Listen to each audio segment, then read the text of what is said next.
이제는 주말 같은 때 좀 긴 시간 이용해가지고 시험 대비할 과목들 좀 범위 많은 거는 미리미리 한번 쭉 여러분 공부하셔야 돼요. 그렇죠? 만약에 학교에 이제 평일 같으면 짤막짤막하게 중간에 좀 긴 시간을 공부할 시간이 좀 없기 때문에 그때보다는 이제 주말 이용해가지고 한 과목을 한번 좀 전체를 한번 훑어보겠다는 생각으로 좀 계획을 세워서, 그러니까 오늘이 20일이지? 그럼 이제 26일 주말이나 8월 1일 주말 이렇게 이용해가지고 여러분들이 한번 8월 2일이지? 쭉 큰 과목들 정리 좀 하셔야 돼요. 그리고 기말고사가 끝나고 나면 바로 우리 뭐 쉬거나 아니면 뭐 이런 거 없습니다. 바로 여러분들 이제 또 다른 방학 커리큘럼으로 수업이 들어갈 거니까 그거 좀 알고 계셔야 돼요. 알겠죠? 자, 가겠습니다. 우리 지난 시간에 그 어머니가 수술하셨는데 그 혼자, 딸인 나 혼자 이제 어머니 병간호를 하고 있는데 뭐 하고 있는 거예요? 어머니 갑자기 그 수십 년 전에 돌아가신 거예요. 그 의식이 과거로 돌아가서 어머니가 지금 환각을 보고 있는 걸 느꼈고, 그래서 두려움에 이제 간호사한테 심각하다라고 상태를 얘기했더니 간호사는 대수롭지 않게 여겼죠. 자, 보겠습니다. 이어서 다음. 아까도 그러셔서 약을 드렸잖아요. 그 약이 안 됐잖아요. 참 그 약 잡숫고 더 하신 것 같아요. 맞았어요. 그 약을 드시기 전엔 잠은 못 주무셔도 헛것을 보시진 않았어요. 그래서 이제 이 헛것이라는 게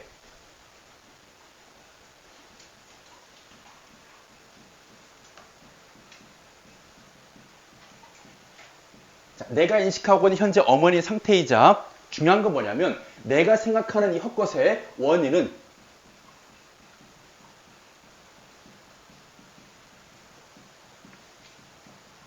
약의 부작용이 아닐까 라고 생각해서 간호사한테 얘기하죠.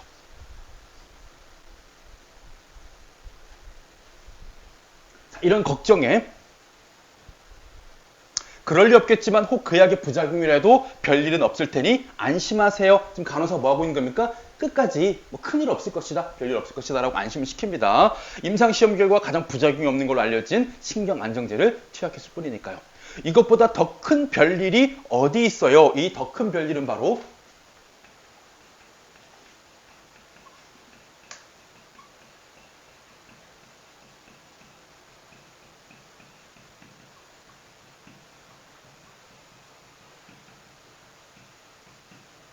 어머니가 지금 정상적인 의식 상태가 아니라 헛것을 보는 것. 우리 어머니 지금 제정신이 아니라니까요. 그러니까 딱 하나만 기억하면 돼. 나는 어머니의 상태에 대해서 심각하다. 그래서 걱정이다. 간호사는 별일 아니다. 나아질 것이다. 그까지 신경 안정제 말고 수면제를 주든지 주사를 놓아주든지 하세요. 그럴 수는 없어요. 아니, 자, 그 다음에 얘들아, 리을 보자. 리을. 거기 지금 어떤 표현법이 쓰였냐면,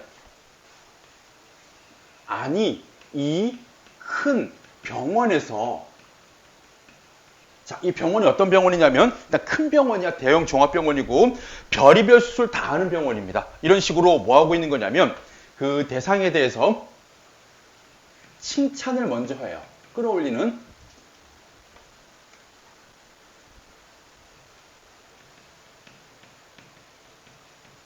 칭찬을 먼저 하고, 큰 병원, 종합병원, 별의별 수술 다 하는 병원, 그러니까 이름난 병원이라는 얘기겠지.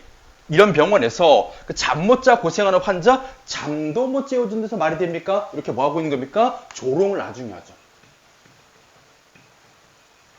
자, 이런 식으로 우리가 어떤 상대방에 대해서 조롱을 강조하기 위해서 칭찬을 먼저 하고 나중에 조롱할 이런 말하기 기법이 있거든요. 우리가 이런 것을 뭐라고 하냐면 억양법이라고 합니다. 억양법.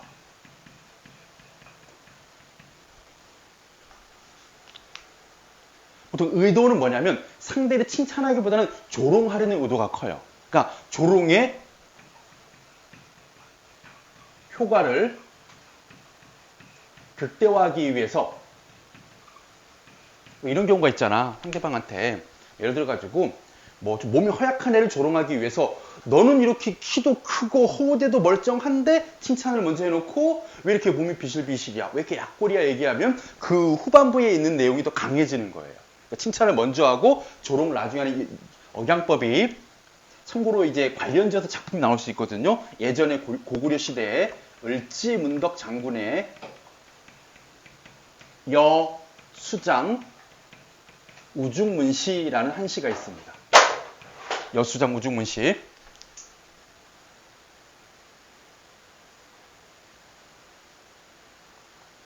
그러니까 이런 거 보고 우리가 봐야 할 작품 되게 많은 것 같구나 라고 생각 들지만 있잖아요. 짧아요. 한번 여러분들이 찾아서 보시기만 하면 있잖아요. 금방 여러분들이 이거 이런 내용이구나 라고 쉽게 파악할 수 있습니다. 작품 많이 나온다고 겁먹지 말고 여러분들이 한번 읽어보면 다 파악되는 수준이에요. 그 특급품 무슨 내용이었어? 무슨 내용이었어 그게? 한번 보면 파악된 내용이었지. 끝까지 괴롭힐 거야. 자, 이게 뭐냐면요.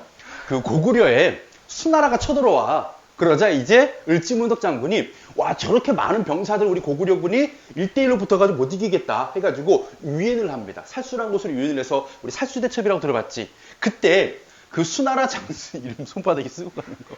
까먹었어요. 여기 문신을 새겨. 특급품이라고. 자, 수나라 장수 얘들아 미안해. 우중시가 아니고 우중문시야. 내가 급하게 썼네. 수나라 장수 우중문에게 주는 시. 여기에서 우중문한테 뭐라고 얘기하냐면요. 너는 하늘의 이치를 통달했고 땅의 이치를 꿰뚫은 명장이다. 진짜 이제까지 잘 이겼다. 근데 더는 못 이긴다. 라고 칭찬을 먼저 하고 앞으로는 이기지 못할 것이니 만족할 줄 알고 돌아가라. 넌 나한테 안 돼. 이런 식으로 조롱을 하기 위해서 칭찬을 먼저 하는 억양법이 쓰인 시예요. 가장 유명한 시입니다. 이거 기억해 두시면요. 여러분들이 만약에 선생님들이 이 부분 가지고 연관 있는 작품을 찾아보시오. 이거 딱 찾으면 돼요. 알겠죠? 자, 계속 가겠습니다. 결국 뭐 하는 거야? 아니 환자 왜 못 지워줘라고 간호사한테 뭐 하고 있는 겁니까? 이 병원의 어떤 능력에 대한 조롱을 하는 거죠. 환자를 위하는 일은 우리가 더 잘해서 하고 있으니 가족들은 협조를 해주셔야지. 덮어놓고 이렇게 때렸으면 어떡해요. 간호사도 좀 화가 난 거야. 핀잔 줍니다. 간원이 휙 돌아보면서 쏘아붙였다. 나는 무안하고 노여워서. 자, 이때 무안함 노여움이라는 얘기는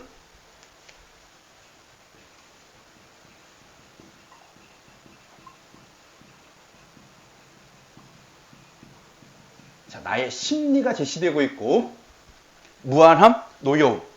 우리 무안한 거는 우리가 쉽게 얘기하면 뻘쭘한 거지. 기껏 얘기했는데 상대방에게 그게 받아들이지 않고 도리어 내가 잘못한 것처럼 느껴질 때 무안함을 느끼고요. 또 화가 나는 거야. 전부 다 간호사의 태도 때문에. 어머니의 상태를 대수롭지 않게 여기는 간호의 태도 때문에 무안하기도 했고 노여움도 느끼게 됩니다. 자, 그리고 다시는 내 딸에게 애걸 하나 봐라. 이거는 내 속에서 뇌까리는 말을 있잖아요. 그냥 쓴 겁니다. 중얼중얼 뇌까리가 돌아왔다. 그러니까 겉으로 분노를 표출하진 않았습니다. 왜냐하면 이게 간호사잖아. 지금 우리 어머니 담당 간호사인데 지금 간호사하고 완전히 갈등을 해버리면 이분이 지금 우리 어머니 책임질 건데. 그지? 어머니에 대한 어떤 처방이 좀 소홀할 수도 있고 좀 그런 인간이 감정적인 걸로 미워할 수도 있잖아. 그래서 참는 거죠. 겉으로 표출하진 않습니다. 그래서 속으로만 중얼중얼. 자, 여기까지 뭐하고 있는 것? 어머니 상태에 대한 나와 간호사의 생각의 차이로 인한 갈등이 잠깐 벌어졌습니다. 자, 그리고 라로 돌아올게요.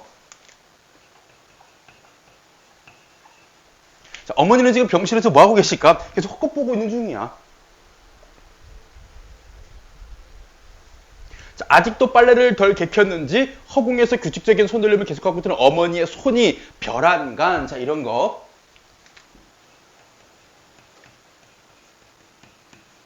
우리가 뭐 느닷없이 갑자기 이런 식으로 확 하고 내용이 바뀌는 겁니다. 그래서 여기서 우리가 상황의 전환.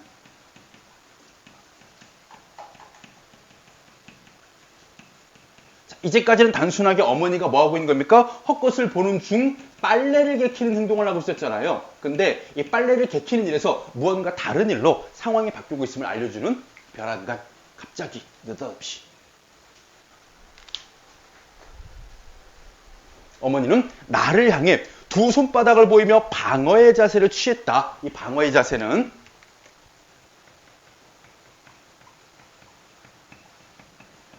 뒤에 이어서 나오겠지만요. 이겁니다. 바로 인민군 군관으로부터 어머니의 아들을 지키기 위한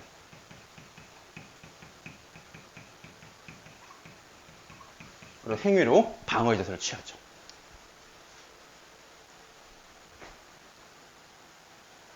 그러니까 처음에 요 1번이라는 시기를 우리 남매의 어린 시절, 그리고 2번의 시기를 전쟁, 그리고 3번의 시기를 현재, 물론 이 시간차가 좀 있겠죠 라고 한다면 어머니는 지금 이 의식에서 1번으로 들어간 거예요.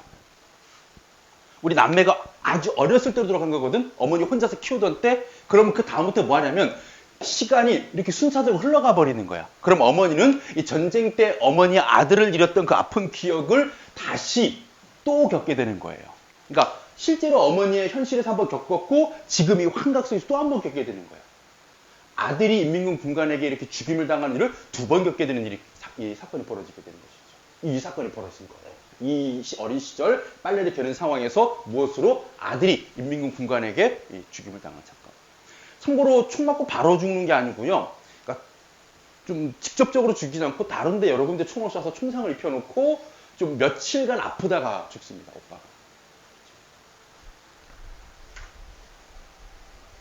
자, 푸른 귀기가 돌던 두 눈이 극단적인 공포로 튀어나올 듯 확대되었다. 이 푸른 귀기는 앞에 엄마가 환각 보는 상태 중 하나였어. 어머니의 그 눈빛이 푸른색이었고 어머니의 분위기가 지금 귀신의 기운이 도는 듯한 분위기였거든. 이게 어떤 자세로? 공포로. 바로 공포는 어머니의 정서겠죠.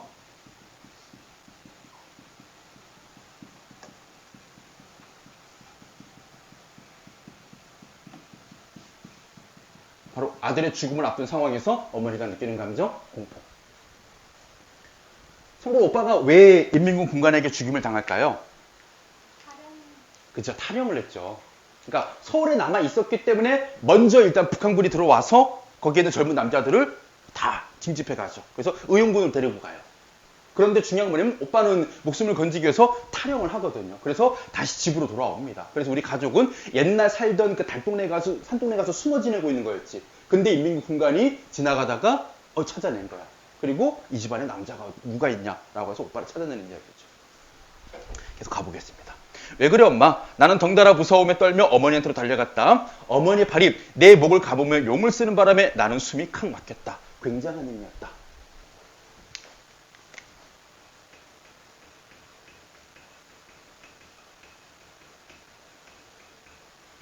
자, 일단은 이 굉장한 힘을요, 첫 번째로 보게 되면 바로 이 아들을 지키기 위한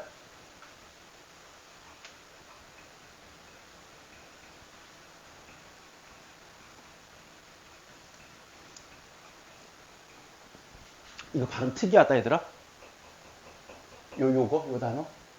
이거 안간힘이라고 읽으면 안 됩니다. 이거요 표준 발음 안간힘이에요. 중요한 거 아니지만 안간힘이라고 읽습니다. 왜냐하면 간힘 더하기 안이라는 합성어여서 이거 안간힘이라고 읽는데요. 된소리가 된답니다. 사실소리 현상이에요. 그래서 아들을 지키기 위한 어머니의 안간힘이면서 동시에 어머니의 뭐가? 모성애. 강하게 나타나는 굉장한 힘.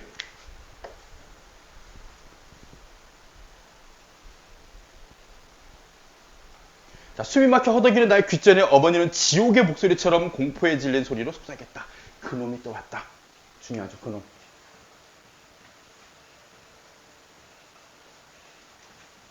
자, 이 그놈을 어머니는 어머니의 환각의 기억 속에서 다시 보게 된 인민군 군관을 이야기하지만 나는 아직 어머니의 상태에서 어머니의 그 전쟁의 아픔을 아직은 못 읽어낸 거예요. 그래서 나는 누구로 생각했다? 저승의 사자. 저승사자라고 생각했죠.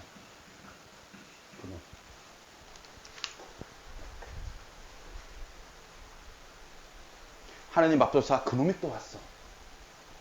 어머니는 아직도 한 손으로 방어의 태세를 취한 채 문 쪽을 보고 있었다. 그러니까 이게 문이 이렇게 있어. 내가 들어온 문. 그리고 어머니가 이게 침대에 병상에 누워 계시겠지? 그리고 문을 등지고 들어오는 나를 보면서 그놈이 또 왔다 이렇게 했으면 내 등 뒤에 뭔가 있는 느낌이잖아. 나도 오싹함을 느끼겠죠. 자, 그때 혹시 나는 내 뒤에 누가 따라 들어왔는가 해서 돌아다 보았지만 아무도 없었다. 순간 머리끝이 쭈뼛하였다. 나도 똑같이 공포심을 느낍니다. 자, 오른쪽에 핵심 정리는 지금 그 1번 나와 간호원의 갈등이 다 달라해서 금방 나는 적절한 조치를 해주지 않는다라고 간호원에게 불만을 갖고 있고, 간호원 같은 경우에는 제대로 조치해주는데 환자의 가족이 떼를 쓰고 있다라고 서로 갈등이 한번 벌어집니다. 그리고 두 번째, 어머니의 행동 변화가 라의 별안간으로 시작되죠. 빨래를 개는 일상적이고 평온한 분위기에서 갑자기 이 방어의 자세로 공포에 질려 합니다. 어머니가. 이것은 이 긴박하고 긴장된 분위기로 어머니 환각 속에 상황의 변화가 나타나고 있구나. 바로 아들이 죽는 상황으로 시간이 진행됐구나. 그리고 나의 심리의 변화를 보시면요. 일단은 간호원의 이 태도에 대해서 뭐 하고 있는 겁니까? 무안함과 노여움을 느꼈다가 어머니의 지금 이 행동을 보면서 뭐 한 겁니까? 돌아다 보았더니 아무도 없었고 순간 머리끝이 쭈뼛하였다. 두려움과 공포심이 사라져피게 되죠.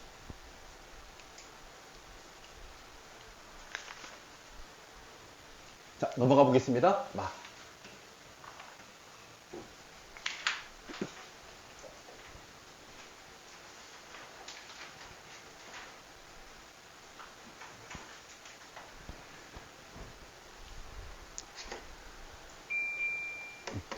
자, 엄마, 무서움증이 큰 힘이 되어 나는 어머니의 팔에서 벗어났다. 근데 어머니는 악귀처럼 무서운 형상을 하고 와들와들 떨면서 문 쪽을 보고 있었다. 문 쪽에는 아무도 없었지만 어머니는 혼신의 힘으로 누군가와 대결을 하고 있었다. 그때 나는 판단합니다. 뭐라고? 어머니가 대결하고 있는 그놈이 저승의 사자가 어머니를 데리러 와 거기에 버티고 있는 게 어머니에게만 보일지 모른다는 그런 생각이 들었다. 그때 피가 얼어붙는 것처럼 무서워 감히 그쪽으로 발을 옮길 수도 없었다. 그러니 누구한테 구원을 요청할 가망도 없었다. 그리고 저승의 사자라고 보는 이유 중에 이거예요. 86의 노인의 병실을 저승의 사자가 넘보는 건 당연했다.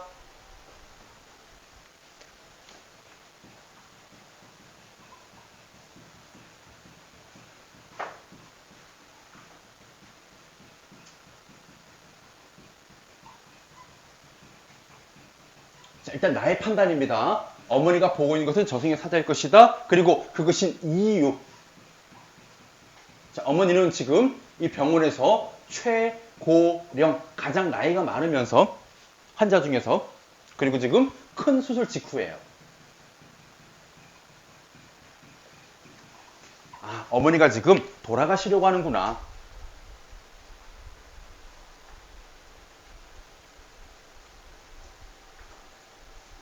그래서 이렇게 충분히 돌아가실 때가 된 어머니를 데려가는 분별이 있는 저승의 사자라면 앙탈을 해봤자 알 것 같았다. 그러니까 내가 아무리 어머니를 안 내준다고 앙탈을 해봤자 어머니가 어찌 보면 지금 돌아가시는 게 크게 이상한 일은 아닌가 보다. 나는 이미 저승의 사자한테 어머니를 내줄 각오를 하고 있었다. 아, 어머니가 돌아가시는 것 받아들여야 될 상황이구나. 86이면 누가 감히 천수, 보통 우리가 천자가 들어가면 얘들아 뭐 천재, 너희들 천재지? 그 다음 천수, 뭐 천치, 아니면 무슨 뭐 천명 이렇게 들어가면요 타고났다는 뜻이에요. 그래서 천수하면 타고난 수명을 의미하는. 86이면 이때 기준으로는 오래 사신 거죠. 다만 어머니가 이제 돌아가시는 게 이상한 건 아니지만 몸에 큰 칼자국을 내고 거기서 선열이 마르기도 전에 끌고 가는 게 괘씸하지만 세상에 죽음치고 그 정도의 여한도 자식에게 안 남기는 죽음이 어디 있겠느냐. 각오하고 있으니 제발 내 모습을 어머니에게 보이지만 말게 해다오.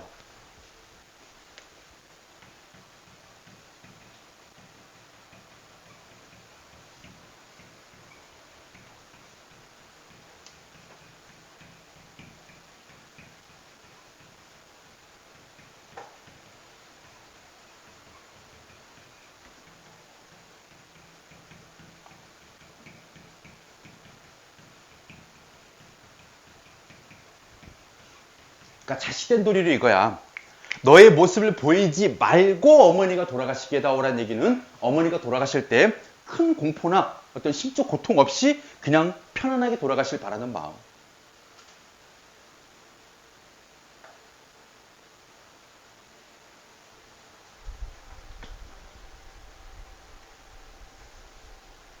그래서 100살을 살다 죽어도 죽기 싫은 게 인간의 상정이라면 생의 마지막 순간까지, 그러니까 죽는 순간까지도 내 모습은 드러내지 않는 게 저승사자의 도리가 아니겠는가. 그냥 어머니 편안하게 돌아가시게 해다오라는 요청이죠. 근데 지금 전반적으로 다 내가 하고 있는 이 판단이 전부 다 뭐 하고 있는 거야, 얘들아? 다 틀린 판단이지. 어머니가 보고 있는 그 저승의 사자가 아니었거든. 자, 나는 어머니의 참혹한 공포를 차마 눈두고 볼 수 없어. 이렇게 속으로 부르짖었다. 그놈이 내 눈에까지 보이는 일이 일어날까봐 더더욱 겁이 났다. 그러나 그는 사라지기는커녕 다가오고 있음이 분명했다. 뭘로 확인했냐? 어머니의 눈동자의 초점거리가 그걸 말해주고 있었다. 맙소사. 나 혼자 어머니의 임종을 지키게 되다니. 여기까지는 내가 보고 있는 그 어머니의 환각의 대상이 저 승사자라고 판단했는데 바부분에서 실체가 밝혀지고요. 자, 그리고 여러분 여기서 잠깐 멈추세요. 이제까지 조금 지루했다면 또는 이제까지 여러분들이 그게 집중이 안 됐다면요. 여기서부터는 주목을 하셔야 됩니다. 소설이 분량이 길어, 덩치가 커. 그러면 이거를 학교 시험이든 모의고사든 수능이든 출제하려면 잘라야 되거든? 그러면 우리가 예를 들어 이런 경우가 있잖아. 너희들이 뭐 돼지고기 덩어리를 가지고 이거 요리해 먹을 때 내가 안 좋아하는 부위라든가 뭔가 이제 좀 불필요한 부위는 잘라내버리죠. 그래서 가장 맛있는 부위만 남기고 요리를 하듯이 추선도 마찬가지입니다. 제일 중요한 부분만 남기고 나머지 잘라내는데 보통 여기서부터 시작하는 게 일반적이에요. 엄마의 말뚝 어디서부터 보통 많이 수록하느냐? 봐달라부터입니다. 꼭 여기서부터 집중해서 보셔야 됩니다. 앞에까지 뭐하고 있는가 전부 다 어머니의 어떤 상황에 대한 그냥 뭐 가벼운 이야기들이에요. 여기서 중요해요. 그럼 또 아까 뭐라고 했느냐? 너희 오래빌 숨겨야지 어서. 엄마 제발 이러시지 마세요. 오빠가 어디 있다고 숨겨요. 그럼 너희 오래빌 벌써 잡아갔냐? 엄마 제발. 어머니의 손이 사방을 더듬었다. 그러다 붕대 감긴 자기 다리에 손이 닿자 날카롭게 속삭였다. 자, 이런 식으로 뭐하고 있는 겁니까? 바로 그놈의 실체가 뭐였구나? 오빠를 데려가는 인민군 군관이었구나. 그리고 거기 지금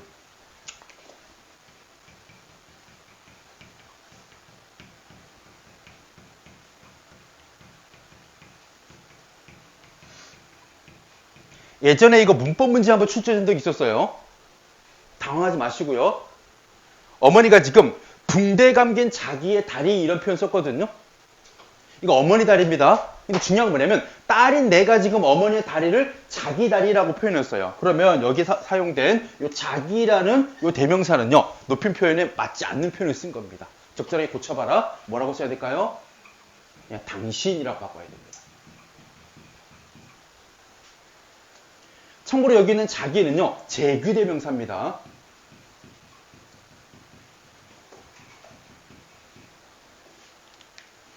그러니까 주어인 어머니를 반복하는 걸 피하기 위해서 우리 낮춤표는 자기라고 쓸 수 있어요. 철수는 자기 방으로 들어갔다 이렇게 할 수 있습니다. 근데 어머니처럼 높여야 될 분은요. 어떻게 됩니까? 당신이라는 표현을 바꿔야 돼요.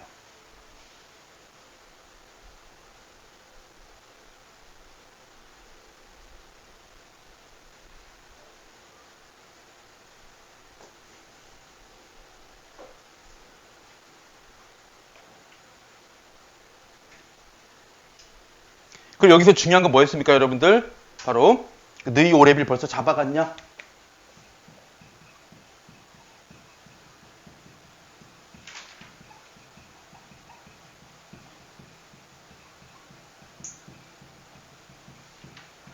자, 어머니 의식이 언제 한국 전쟁 중 바로 오빠의 죽음의 상황 직전으로 와 있는 거예요. 그래서 여기서 어머니가 느끼고 있는 환각, 바로 오빠와 관련된 일이었구나.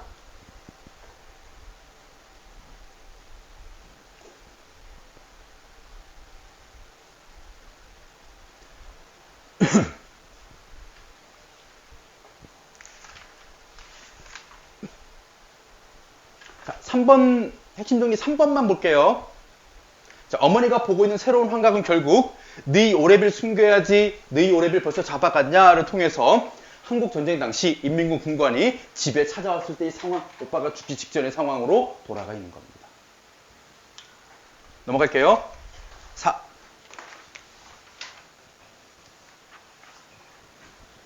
가엾은 내 새끼 여기 있었구나. 꼼짝 마라. 다 내가 당할 테니. 지금 어머니는요. 환각 속에서 어머니의 붕대 감긴 이 다리를 보고 아들로 여기고 그걸 지키려고 하고 있는 거예요. 근데 중요한 건 뭐냐면 우리 그런 경우 있지. 현실에서 그러니까 꿈을 꿀 때 꿈에서 느껴지는 공포의 상황이나 힘든 상황이 현실의 내 어떤 지금 몸 상태로 연결될 때가 좀 있어요. 제가 예전에 가위를 눌린 것 중에 하나가 뭐였냐면 아무리 도망가려고 해도 다리가 움직이지 않는 거야. 그래서 막 그 공포에 휩싸였다가 딱 깨봤더니 뭐 하고 있냐면 내가 이불로 내 다리를 이렇게 감아놨어. 못 움직이게. 이게 그대로 꿈에서는 어떤 그 움직이지 못하는 내 상태로 연결된 거잖아요. 어머니도 똑같아. 수술해서 붕대 감긴 다리는 움직일 수가 없거든. 그런 다리를 아들로 여긴 순간 이 아들은 뭐 하는 겁니까? 숨기지 못하는 아들이 되는 거예요. 움직이지 못하는 내 다리가 숨길 수 없는 어머니 아들로 연결이 된 상황입니다. 알겠죠? 생각 속에서. 그래서 자, 가엾은 내 새끼 여기 있었구나. 아들을 찾았습니다. 꼼짝 말아 다 내가 당할 테니 어머니의 모성애가 드러나요. 어머니의 떨리는 손이 다리를 감싸는 신용을 했다. 그때부터 어머니의 다리는 어머니의 아들이었다. 온몸으로 그 다리를 엄호하면서 어머니의 적을 노려보았다. 어머니의 적은 저승의 사자가 아니었다. 아, 이제 알게 된 것이죠. 내가 지금 잘못 판단했구나. 어머니가 보고 있는 것은 인민군 군관이었구나. 자, 군관동무, 군관선생님.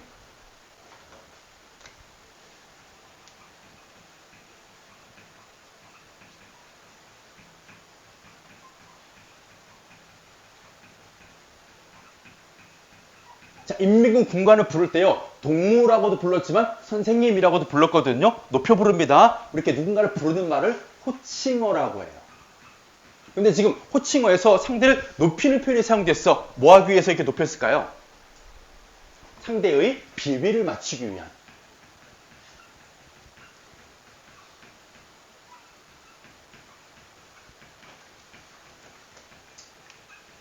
왜 인민군 군관의 비위를 맞춰야 됩니까? 바로 아들을 지키기 위해.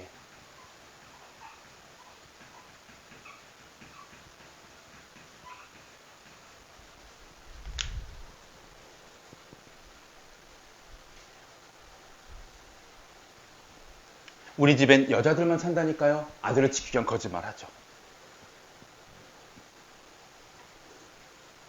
어머니의 눈에 푸른기가 애처롭게 흔들거리며 입가에 비굴한 웃음이 감돌았다. 이 비굴한 웃음은 아들을 지키기 위해 어쩔 수 없이 어머니가 뭐하고 있는 겁니까? 비위를 맞춘 행동의 연속이죠.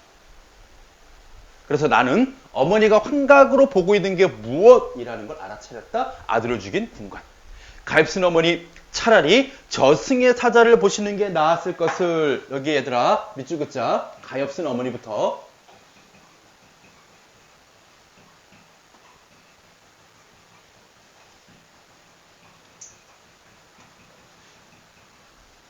자, 왜 어머니한테 가엾은 어머니라고 했고 차라리 저승의 사자를 보는 게 나았을 것을. 무슨 얘기냐면 아들의 죽음,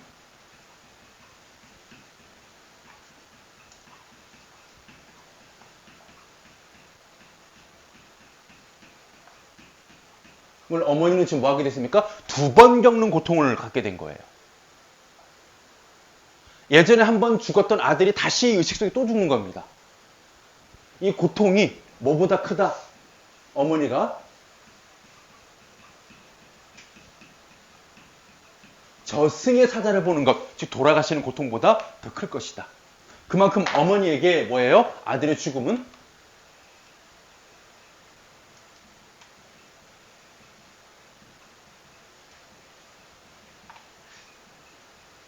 죽음보다 더한 고통, 씻을 수 없는 상처였죠.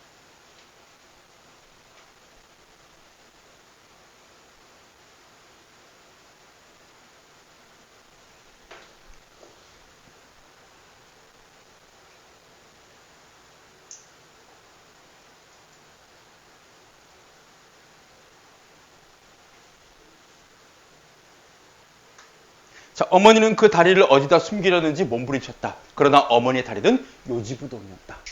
꼼짝할 줄 몰랐다. 움직일 줄 몰랐다.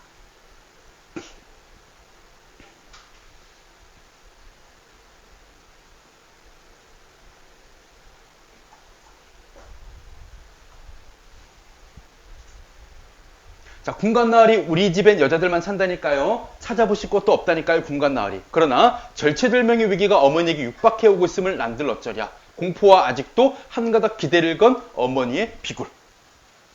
공포. 어머니 입장에서 아들의 죽음, 기대,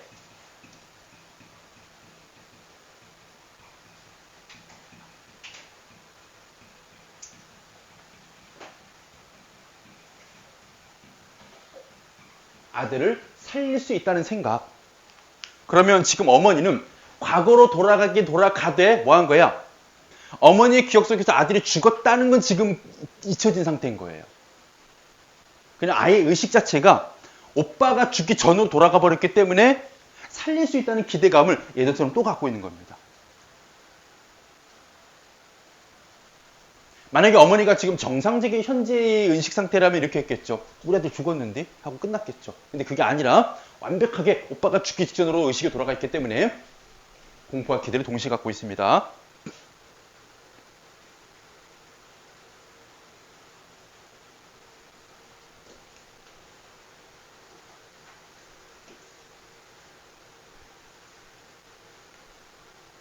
자, 어머니 얼굴을 뒤죽박죽으로 일그러뜨리고 이마에선 구슬 같은 땀이 송글송글 솟아오르고 다리를 감싼 손과 앙상한 어깨는 사시나무 떨듯 떨고 있었다. 자, 다시 가엾은 어머니 또 나옵니다.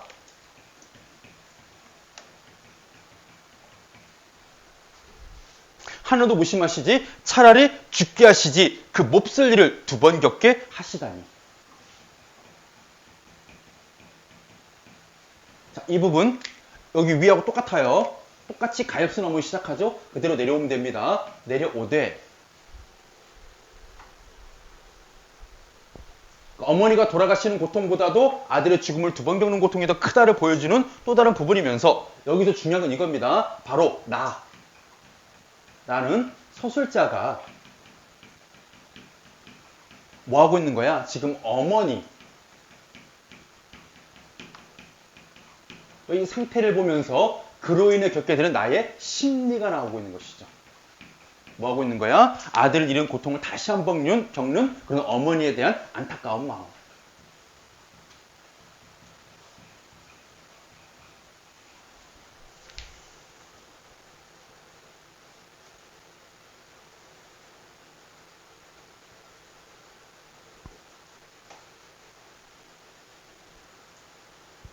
그래서 소설자인 나의 내면 심리가 이렇게 강하게 드러나고 있기 때문에 내가 주인공이 되는 겁니다. 어머니가 주인공이 아니야. 조심해야 돼. 어머니 이러시지 말고 제발 정신 차리세요. 나는 어머니 어깨를 흔들면서 울부짖었다. 어머니는 어디서 그런 힘이 솟는지 나를 검부러기처럼 가볍게 털어내면서 격렬하게 몸부림쳤다. 안 된다, 안 돼, 이놈. 안 돼, 너도 사람이냐. 이놈 하고 어머니가 지금 소리 지릅니다. 나는 벽까지 떠다 밀린 채 와들와들 떨면서 점점 심해가는 어머니의 광란을 지켜볼 수밖에 없었다. 어머니의 몸에서 수술한 다리만 빼고 온몸이 노안 파도처럼 출렁거렸다. 그래서 더욱 그 다리는 어머니의 몸이 아닌 이물질처럼 괴기스러워 보였다. 어머니 그 다리와 아들의 동일씨가 나한테까지 올마붙은 것처럼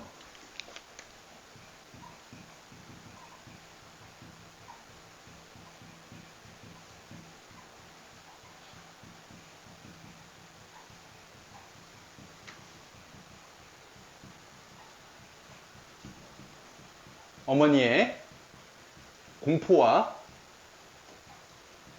고통이 나에게 올마붙는다 전이 된. 자, 보세요. 어머니는 전쟁 때 아들을 잃는 공포와 고통을 겪었거든요. 근데 중요한 건 뭐냐면 나는 그럼 나에게 이 사람은 누구야? 죽은 사람은 오빠잖아. 그래서 어머니와 나는 뭐 하게 된다? 바로 전쟁에서 어머니나 아들 나는 오빠 혈육을 잃은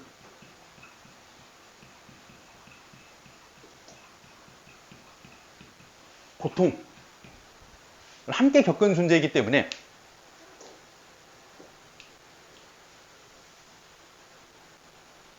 이제 나도 뭐 하게 됩니까? 전쟁 때 오빠를 잃은 그런 아픈 기억이 되살아나기 시작하는 것이죠. 그 공포가 나에게 옮겨와서 안 된다 이놈이란 호통과 군관 나으리 군관 선생님 군관 동무라는 아부를 번갈아하며 뭐 하고 있는 거야? 이때 안 된다 이놈과 무엇을? 선생님, 나으리 라는 표현을 반복해서 쓰고 있습니다. 그러면 첫 번째 이놈이라는 것은 아들을 죽이는 군관에 대한 뭐야? 분노와 끝까지 그래도 죽이지 말아달라는 환심을 사려는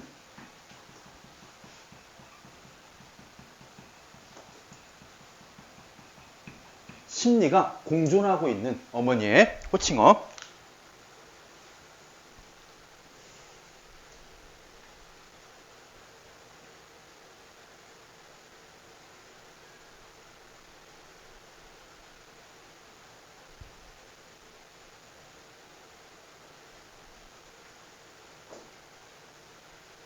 자, 이렇게 아부를 번갈아가며 몸부림치는 서슬에 마침내 링거줄이 주사바늘에서 빠져버렸다.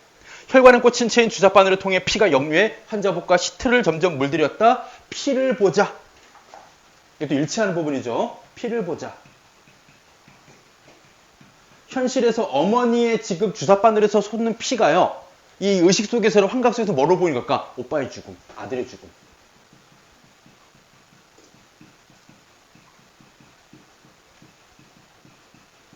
와 일치합니다. 아들의 죽음과 일치하는 상황. 그래서 어머니가 이놈 개석거라 이놈 나도 죽이고 가거라. 뭐 하고 있는 겁니까? 바로 아들이 죽었구나. 그러면서 임금 군관에게 나도 죽이고 가거라 라는 분노의 표출이 나오죠. 자, 핵심 정리. 어머니는 어머니의 다리를 아들로 여기면서 지키려고 합니다. 그래서 어머니의 모성애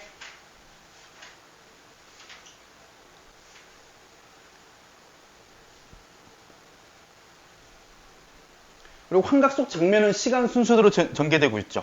일단은 군관에게 우리 집에 여자들만 산다니까요. 군관이 아들을 찾을 때. 두 번째, 안 된다 이놈 할 때는 군관이 아들을 발견하고 죽이려고 할 때. 그리고 나도 죽이고 가거라. 마지막 부분은 군관에게 총을 맞고 아들이 쓰러진 후입니다.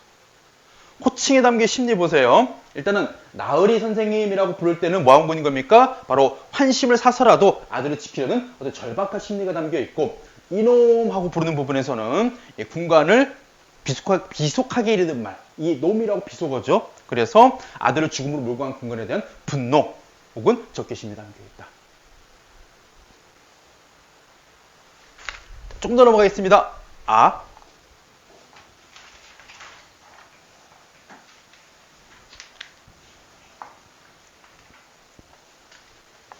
잘 따라오고 있나요? 아마 상황적으로 학교에서도 수업을 그렇게 많이 나가고 선생님들이 이제 PPT 이용하고 막 이런 식으로 수업을 진도를 빨리 빼면 그 많은 친구들이 이런 생각을 하게 될 거예요. 일단은 첫 번째, 시험 범위도 너무 많고 그 다음에 이걸 어떻게 공부할지 모르겠다. 이번 시험은 틀렸나 봐. 막 이렇게 생각하는 친구도 있을 거고 분명. 또 중위권 친구들 같은 경우도 이런 생각도 하겠죠. 이거 학원 가서 이제 수업을 받아야 되는데 중요한 거 뭐냐면 학원에서 되게 빠른 시간에 중요한 것만 뽑아서 가르쳐 줬으면 좋겠다. 이런 욕심이 생기기 시작해요. 근데 중요한 게 뭐냐면 기본적인 전제가 학교 선생님하고 학원 선생님하고 뇌구조라든가 여러 가지 문학을 바라보는 관점이 똑같으면 적중을 해요. 무슨 얘기냐면 니네 학교 선생님이 추구하는 방향하고 내가 추구하는 방향이 딱 일치해서 이런 것 문제 낼 거고 이 부분에서 우리가 출제가 될 거고 이렇게 답을 쓰면 돼 라고 얘기해 주면 그때처럼 아름다운 일이 없습니다. 근데 안 일어나요. 그런 일은. 현실적으로 아무리 같은 선생님 수학 선생님들 다 똑같던데요. 그거는 수학이나 과학 같은 문제고요. 국어 같은 경우 특히 이게 차이가 커요. 특히 문화사건 같은 경우에. 제가 설명하고 있는 부분하고 학교 선생님 설명하는 부분이 분명 다를 수 있습니다. 그때 여러분 초점을 학교 선생님으로 잡되 중요한 건 이거야. 선생님에게서 그러니까 이런 게 있어야 돼. 고기 들어라 얘들아. 나한테 그만 인사하고. 이런 게 있어야 돼. 여기 와서 듣는 수업으로 뭔가 내가 학교 수업에서 부족한 부분을 채우겠다는 생각을 먼저 버려야 돼. 그거를. 학교에서 우리 선생님 수업 진도 빨리빨리 나갔기 때문에 선생님 수업을 다시 들으면서 이해할게요. 라는 생각을 버려야 된다니까 이게. 이게 제일 위험한 거야. 왠 줄 알아? 여기 와서 선생님 설명 듣고 심지어는 지금 설명도 졸면서 듣고 있잖아. 설명 듣고 뭐 하고 있는 거야? 나는 공부 끝났어 라는 생각을 하게 되거든. 그러지 말아야 돼. 자기가 몇 번 봐야 돼 이거 지금. 자습서 교과서를. 고등학교에서 여러분들 학원을 좀 개념을 잘 잡아야 돼. 중학교는 많이 적중합니다. 왜냐면요. 범위도 좁고 거의 문제 관점이 똑같기 때문에 거의 틀릴 일이 없어요. 근데 고등학교는 완전 다릅니다. 여러분이 스스로 공부하는 보조적인 역할이라고 생각해야 돼요, 고등학교는. 그래서 꼭 복습하고 꼭 예습하고 꼭 여러분들이 스스로 공부하는 욕심을 붙여야 돼요. 안 그러면 서로 힘들어집니다. 중학교랑 달라라고 일단 무조건 생각하고 가야 돼. 그리고 중요한 게 뭐냐면 자기가 그렇게 열심히 하면 나 충분히 했어라고 자기에다 믿음이 생겨. 그리고 그걸 가지고 시험 보고 그거 가지고 다음 시험도 대비하고 하면 돼. 알겠지? 고등학교 공부 제일 중요한 게 자신감이야. 자기가 열심히 준비한 만큼 좋은 결과가 나온다라는. 그리고 절대로 이거 있으면 안 돼. 중간고사 때 성적이 좀 마음에 안 들었어. 기말고사 때 또 안 좋아. 그럼 그때 자기가 자기를 이상하게 정의 내린다고. 나 국어 약한가 봐. 끊어야 돼요, 이거 지금. 알겠죠? 한 번이면 족하지 두 번째 똑같은 상황이 벌어지고 두 번째 똑같은 마음 같잖아요? 이게 가장 최악의 상황이 벌어지는 겁니다. 생각을 해봐. 집에서 어두운 거실을 지나가다가 거실 탁자에 무릎을 딱 부딪혔어. 아파. 그래서 막 짜증나. 근데 다음날 또 어두운 거실을 지나갈 때 똑같이 가니? 근데 분명 어젯밤에 부딪혔기 때문에 아파서 피해가잖아. 한번 학습이 됐잖아. 왜 시험은 왜 그러는데? 공부는 왜 그러는데? 중간고사 때 자기가 잘못된 공부를 해서 부족한 공부를 해서 성적이 안 나왔으면 기말 때 바꿔야 되는데 똑같이 흘러가고 있어요, 지금. 뭔가 틀어야 돼, 이거를 지금. 선생님 수업 똑같아, 얘들아. 학교 선생님 수업도 똑같아. 니네가 보고 있는 교과서 똑같아. 왜 점수 차이가 나는 줄 알아? 하나의 차이야. 너와 그 친구의 공부 양 차이야. 그거밖에 없어.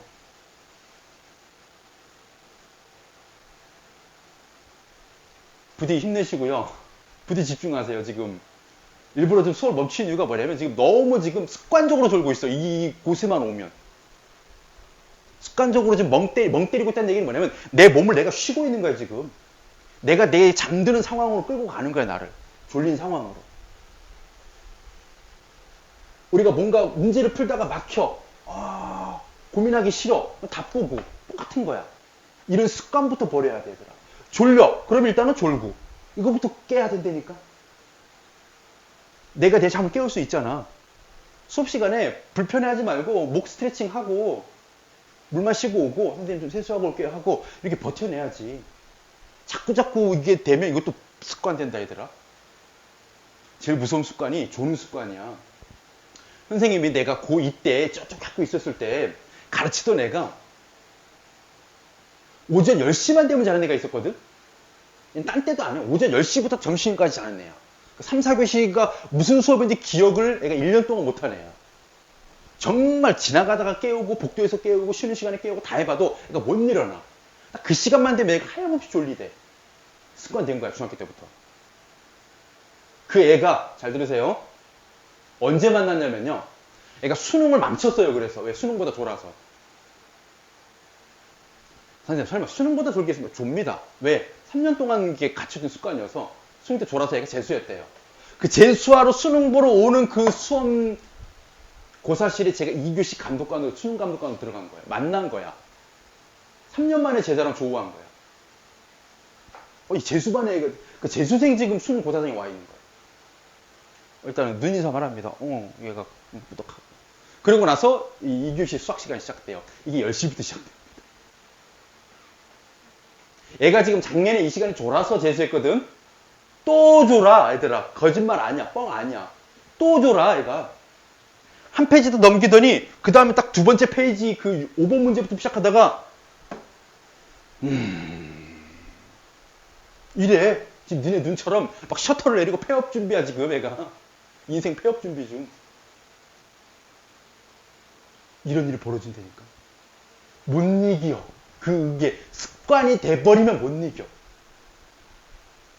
하나만 기억해. 사람 쉽게 안 바뀐다. 그러면 그렇게 되기 전에 막아야 돼. 졸리잖아? 물 먹고 와. 졸리잖아? 세수하고 와. 졸리잖아? 목 스트레칭. 수단 방법 가리지 말고 참아야 돼. 안 그러면 그 뭔들 못 이겨내더라. 니네들 다 졸려. 원래 정상적으로. 여기 성장기거든 지금. 이걸 참아내는 자와 못 참아내는 자의 차이인 거야. 인생은 다 똑같아. 놀고 싶은데 노는 걸 참는 자와 못 참는 자. 다이어트 하고 싶은데 먹고 싶은 걸 참는 자, 못 참는 자, 다 그거 차이야, 지금. 참아야 되더라. 참는 자만이 승리해. 남게 되고. 힘내세요. 아달락입니다. 자, 어머니 환각 속에서 뭘 겪었어? 바로 사달락에서 오빠의 죽음을, 아들의 죽음을 경험했습니다. 자, 어머니는 눈물이 범벅된 얼굴로 이를 갈았다. 어머니의 지금 분노의 상황에서 틀니를 빼놓아 잇몸만으로 이를 가는 신용을 하는 게 얼마나 처참한 것인지 나 말고 누가 또 본 사람이 있을까? 이게 꿈이었으면 어머니는 이 세상의 소리가 아닌 기성을 지르며 머리카락을 부득부득 쥐어뜯다가 오줌을 받아내는 호수도 다 뜯어버렸다. 피비린내가 내 정신을 혼미했다. 포뜩 정신이 나서 구원을 청하러 나가려는데 어머니의 기성이 바깥까지 들렸던지 간호원이 뛰어들어왔다. 뒤미쳐 나이 지긋한 수 간호원도 달려왔다. 간호원들이 있으면 그중에 가장 대표적인 간호원은 수간호원이라고 하죠. 우두머리. 어머니의 몸에 부착했던 의료기구들을 원상복구하기 위해선 여러 사람의 힘이 필요했다. 어머니는 힘이 장사였다. 이 부분을 가지고 애들을 잘 봐봐.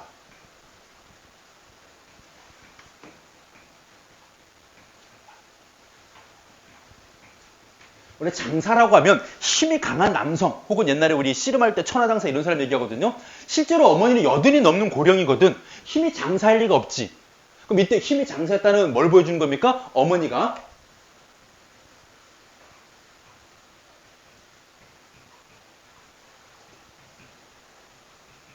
뭐하고 있구나? 아들을 잃은 그 분노의 감정이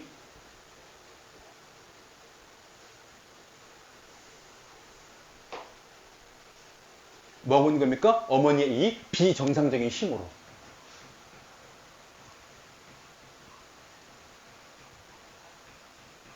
표출되는 거죠.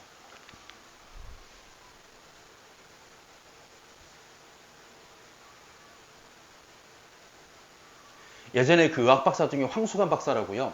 그 아저씨가 태어나길 언제 태어났냐면 1945년 8월에 태어났대요. 그것도 일본에서 태어났대요. 그것도 히로시마에서 태어났대요. 참고로 1945년 8월에 12일인가 13일에 히로시마에 원자폭탄 떨어지거든? 그때 태어났대요. 태어나고 며칠 안 된 거야. 그러니까 자기는 지금 애기니까 기억을 못 하는데 그때 그 가족의 증언을 통해서 알게 된 사실. 갑자기 식구들이 그러니까 자기는 이 요람에 누워 있고 어머니, 아버지, 그 형, 누나가 아침밥을 먹고 있는데 갑자기 우 하고 땅이 한참 동안 우 떨리더래요. 원폭의 그 충격이 오는 거야. 그래서 그 충격이 있고 집이 무너지고 막 하는 상황 속에서 딱 그 언니 오빠의 증언에, 누나 형의 증언에 의하면요. 어머니가 아기랑 자기 애들을 싹 다 감싸놔가지고 이게 몸을 덮고 있었대요. 무너지는 집 속에서. 아빠는 도망가셨대. 일단은 꽝 하니까 아빠는 놀래가지고 아빠는 튀고 어머니는 남아서 이제 가족을 되게 자식들을 덮는 거야. 본인의 몸이 다치시더라도. 그렇게 해서 그 원폭에서 이 가족들이 무사히 살아남아서 그 아버지 도망갔는데 이게 귀국을 했지, 한국으로. 돌아와서 이제 이 아저씨가 6살이 되던 애 또 6.25가 터졌대요. 한국에 와서. 피란을 가야 되는 거야. 깐난 얘기인 거지. 6살이면 이제 막 겨우 막 걷고 이제 막 하고 있는 상황에서 피란 가고 있는데 갑자기 조금 비행기가 붕 날아오면서 폭탄이 떨어지는 거예요. 쾅쾅쾅쾅쾅 하고 있는데 아버지가 또 도망가셨대요. 또 폭탄 떨어지니까. 또 어머니가 또 이제 어린 아이들을 또 감싸가지고 이렇게 덮고. 그러니까 어머니는 그게 있는 것 같아. 본능적으로 이 자식이 어떤 위험에 처한 상황이라면 본인의 어떤 그 몸이나 목숨보다는 일단 자식보다 살려야겠다는 게 본능처럼 나오는 것 같아. 그치? 그럴 때 나오는 이 힘?